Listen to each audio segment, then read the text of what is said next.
สวัสดีค่ะ Hello and welcome to You Too Can Learn Thai episode 108, where Kun Victoria and I are going to share tips to help you gain intermediate or advanced proficiency in Thai. Before we start the episode, I would like to thank listeners who wrote in and congratulate me for making more than 100 episodes for this podcast. It is touching to know how much I have helped you and also how much connection you feel with this podcast. Some listeners also asked about private lessons. Unfortunately, as I am transitioning from a teaching job to a job in the industry, I have to stop the lessons and other activities such as website update and YouTube upload. However, I still plan to make regular podcast episodes such as this one, so please don't worry, this podcast is not going anywhere in the near future. And now let's get to the main content of this episode. Long-time listeners may remember Kun Victoria. She appeared in this podcast on episode 41 to 45, which were released more than a year ago. In episode 41, we talked about mistakes often made by a person who starts learning Thai. And in episode 42 to 45, we had short conversations that are suitable for beginners. Now, more than 1 year later, Kun Victoria is back and better than ever. Her Thai language has improved so much, and she is here to share tips and advice for those of you who are ready to move into the intermediate and advanced levels of Thai. By the way, this episode was recorded both for our podcast and for Kun Victoria's YouTube channel. If you haven't visited her channel yet, make sure to go to youtube.com/VictoriaRain. In addition to language videos, she also makes advice videos about living in Thailand. I will post the link in the episode description. And now, let's listen to our advice. So Saudi Ka Krunan, thank you for joining my channel today.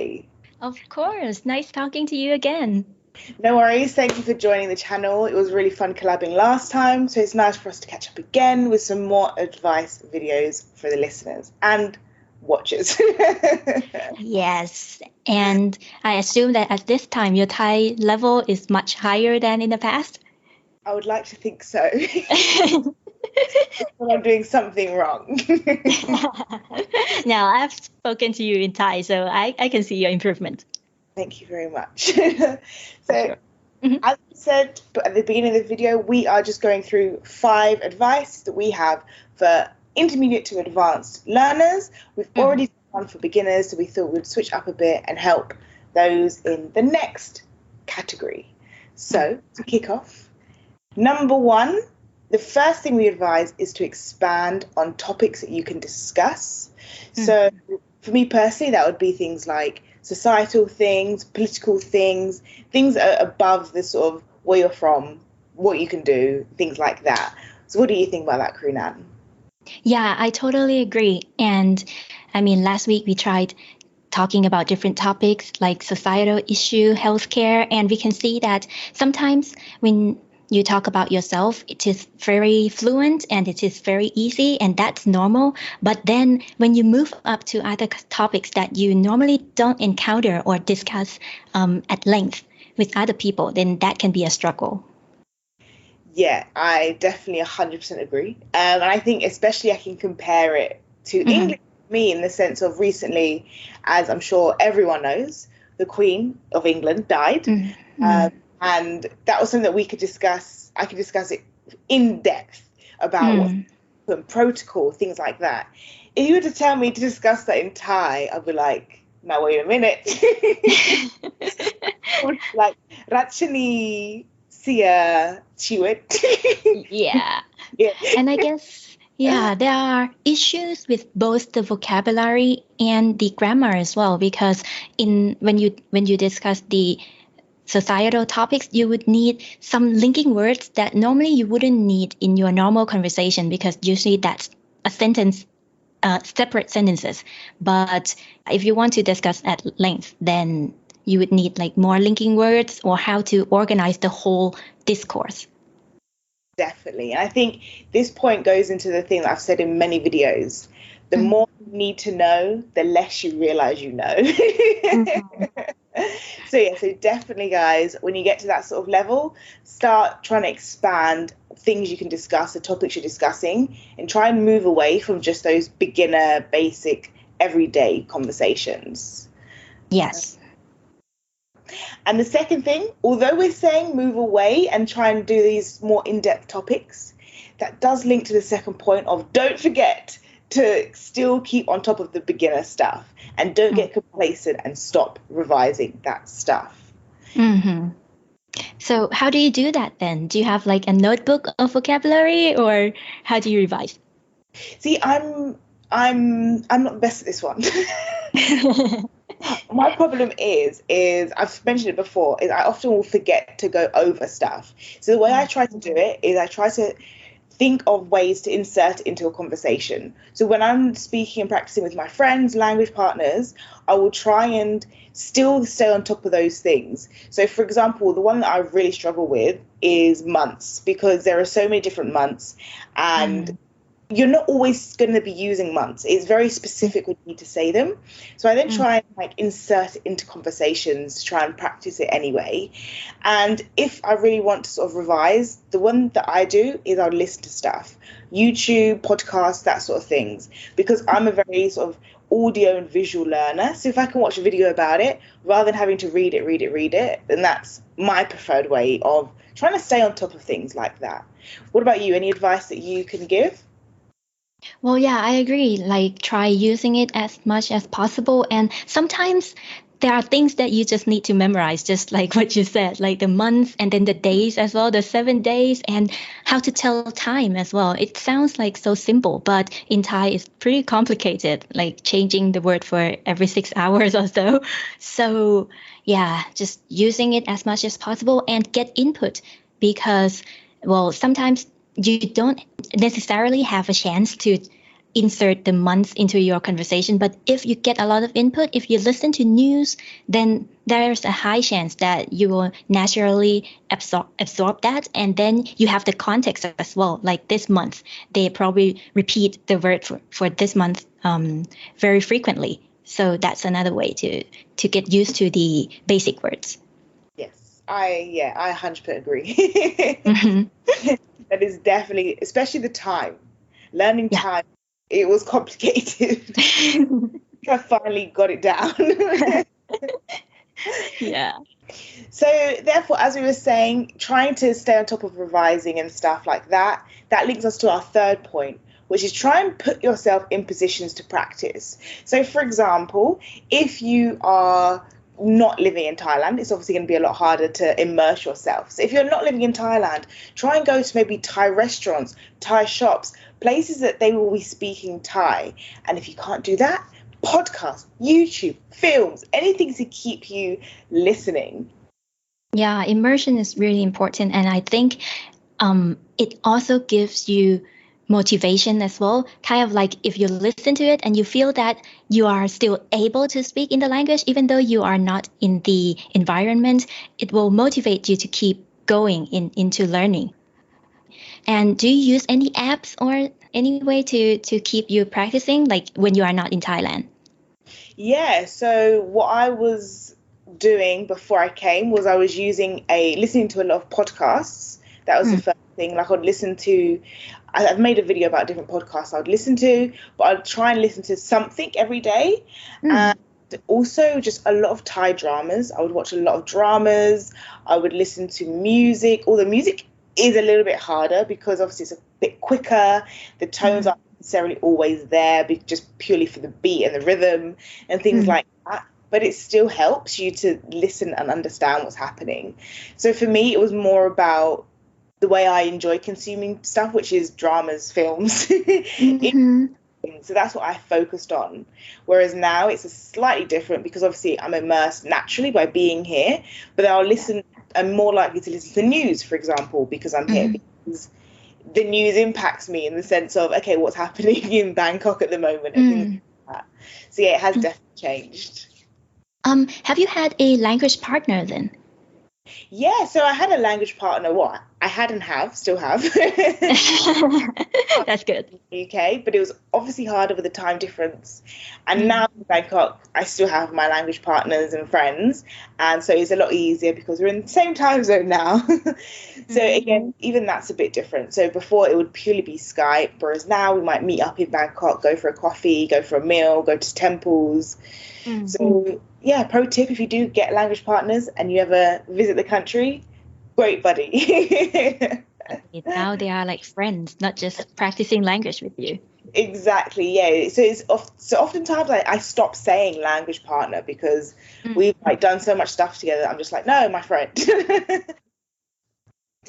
So our fourth tip is, now you are no longer a beginner. It's time to go from just normal informal language to formal language and learning formal language.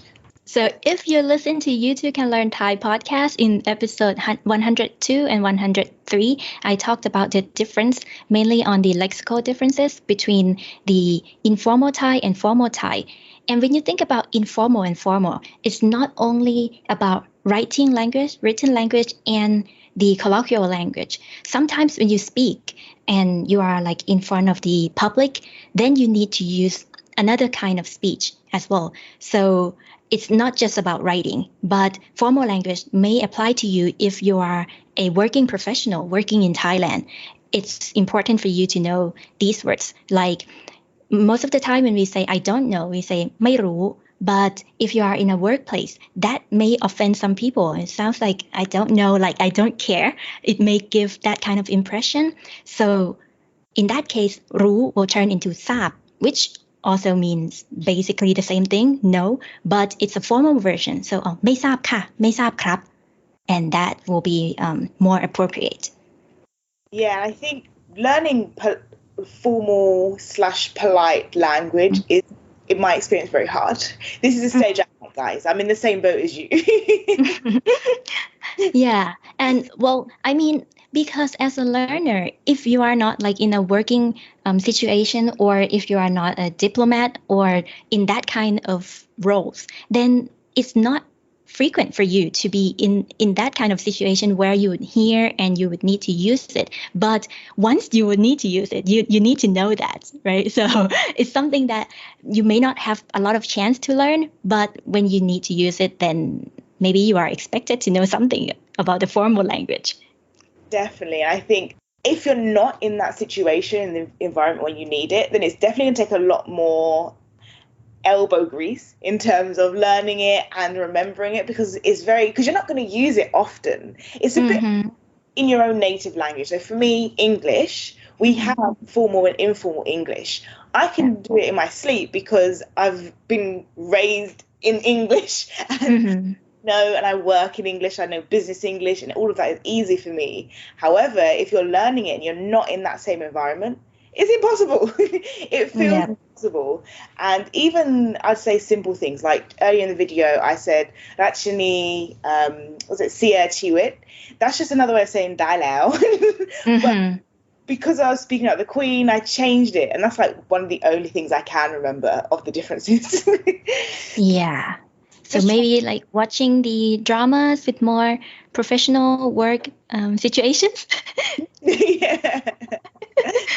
Yeah, watching the dramas, the news, because they're not going to speak in informal either. They're going to try and speak formally. So watching those sort of things to try and help yourself learn more formal Thai, and then you'll be great. Yes. And so that moves us on very nicely to our final point. Our fifth and final point is that we recommend that you practice and get good at your reading and writing. And why is that, Runan? Well, so most of the time when you start learning a language, it's natural that you start from the oral language, which is like speaking and listening first. And I think that's a good starting point. There is nothing wrong with that.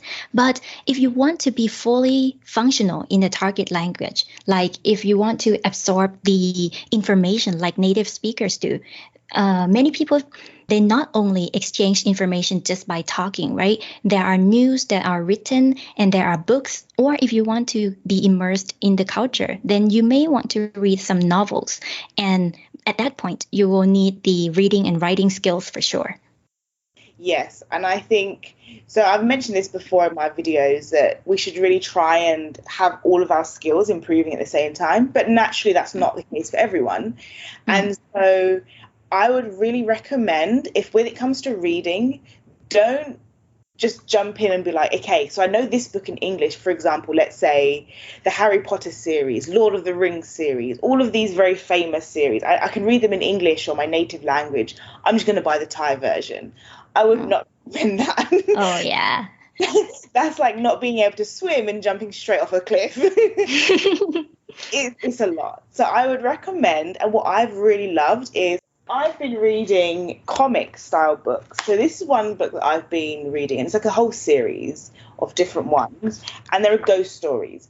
And these are aimed for children, and I love it because it's easy and I can actually read it and understand it. But it's not too easy to the point of I know everything, so there are still words that trip me up. But being able to finish an actual book that's aimed for, I think it's like maybe 10-year-olds, I'm not sure, is very motivating, but it also means I'm still improving reading different text fonts, different styles, because as I said, it's a ghost story. So I would say start from these sort of books, not your thick novels that you can read in your own language, because like I said, you're going to be very demotivated if you suddenly like, I understand nothing. So, and what's your strategy like when you see words that you don't know in the book? Do you look up dictionary right away, or do you try to guess, or what do you do? Yeah, so when I don't understand the word, I try and figure it out from the context if I can figure it out. And I'm just like, no, I have not even a remote chance of knowing. Then I will use combination of Google Translate and my Thai dictionary. And the reason I use both is because sometimes Google Translate is good, but sometimes it's not. So I like to use the dictionary to kind of just confirm that what Google Translate has said is correct. Because although Google Translate has a lot of mistakes, it is a very easy, you can scan, you can do all of that to figure it out. So that's what I like to do. Yeah, I agree. Google Translate is quick to use and it has wider range of vocabulary, like maybe something new will be incorporated into its translation faster than the traditional dictionary. So I don't object with the use of Google Translate at all, but I think it's a good idea for you to reconfirm by checking the authoritative reference. Best of both worlds. And those are our 5 tips. To sum up for you, tip number 1 is to expand on the topics that you can discuss, such as politics, societal issues, anything other than your day-to-day conversation. Number 2 is don't stop reviewing or using the basic and useful terminology. Number 3 is to try and put yourself in positions to practice, such as visit Thai-speaking places, Thai restaurants, or talk with your language partner. Number 4 is to learn the difference between formal and informal Thai. And of course, you can go back to our podcast episode 102 and 103 to learn more about that. Number 5 is to become proficient in reading and writing. Try to find some easy reading materials and practice that. And that's it. If you want to get more from this podcast, please consider becoming a premium member through Patreon or Anchor. You can also help us by clicking our Amazon link before you shop. The link does not cost you extra money, but will let us share a small profit from Amazon. See episode descriptions for more details. Until next time, สวัสดีค่ะ